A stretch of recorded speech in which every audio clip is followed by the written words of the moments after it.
Partnerships. One of the, wait lang, address now. Sige daw, Miss Ned. Public-private partnership collaborate with private sector companies to bridge the digital divide through joint initiatives such as discounted internet plans or technology integration. Sige na. What do you mean by public-to-private partnership to collaborate? Maisip ako sa... Naisip ka ba? Yes. Okay, Nia. Sa likod. Pinakalikod.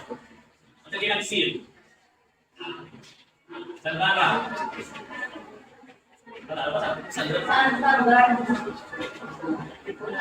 What do you mean by public-to-private partnership?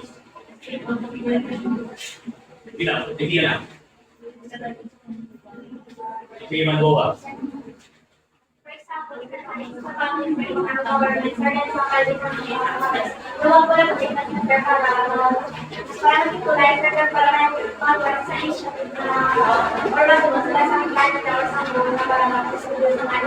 Like, for example, yung leader sa ito, provide ng mga staff sa mga government para mga Okay. So, what we mean by public-to-private partnership? So, collaborate with private sector companies to bridge the digital divide through joint initiatives.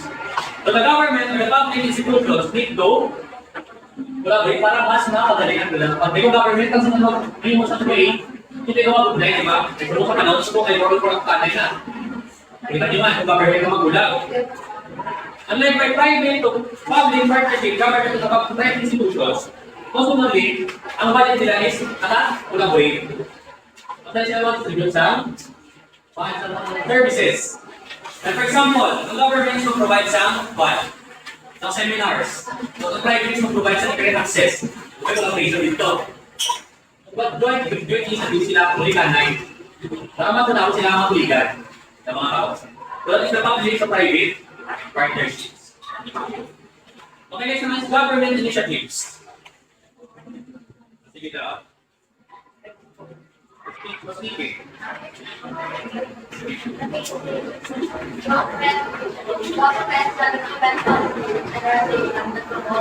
Ito yung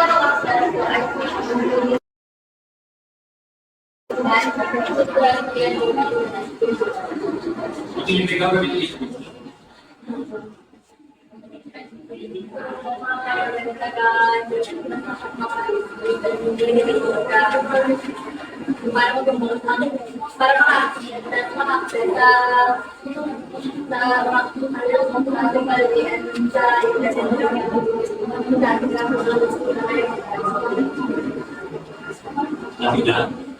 What do you mean government agencies? The governments can implement policies and regulations that promote equitable access to ICT.